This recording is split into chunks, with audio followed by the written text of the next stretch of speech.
কেউ কথা রাখেনি। ৩৩ বছর কাটল, কেউ কথা রাখেনি।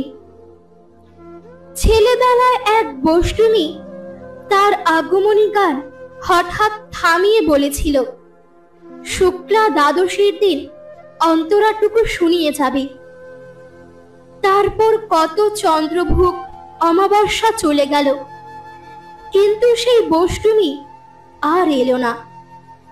২৫ বছর প্রতীক্ষায় আছি। মামা বাড়ির মাঝি নাদের আলী বলেছিল, বড় হও দাদা ঠাকুর, তোমাকে আমি ৩ প্রহরীর বিল দেখাতে নিয়ে যাব। সেখানে পদ্ম ফুলের মাথায় সাপ আর ভ্রমর খেলা করে।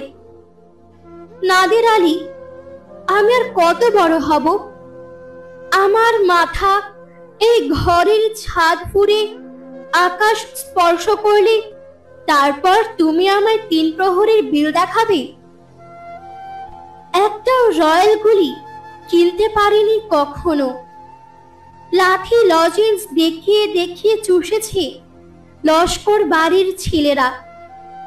ভিখারির মতন চৌধুরীদের গেটে দাঁড়িয়ে দেখেছি ভেতরের রাস উৎসব। অবিরল রঙের ধারার মধ্যে সুবর্ণ কঙ্কন পরা ফর্সা রমণীরা কত রকম আমোদে হেসেছে। আমার দিকে তারা ফিরেও চায়নি। বাবা আমার কাঁধ ছুঁয়ে বলেছিলেন, দেখিস একদিন আমরাও।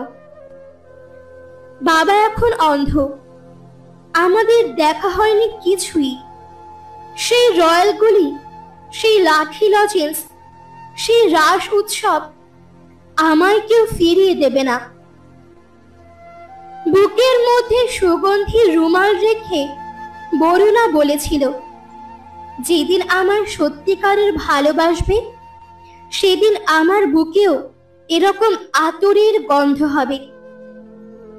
ভালোবাসার জন্য আমি হাতের মুঠোয় প্রাণ নিয়েছি। দুরন্ত ষাঁড়ের চোখে বেঁধেছি লাল কাপড়। বিশ্ব সংসার তন্ন তন্ন করে খুঁজে এনেছি ১০৮টা নীল পদ্ম।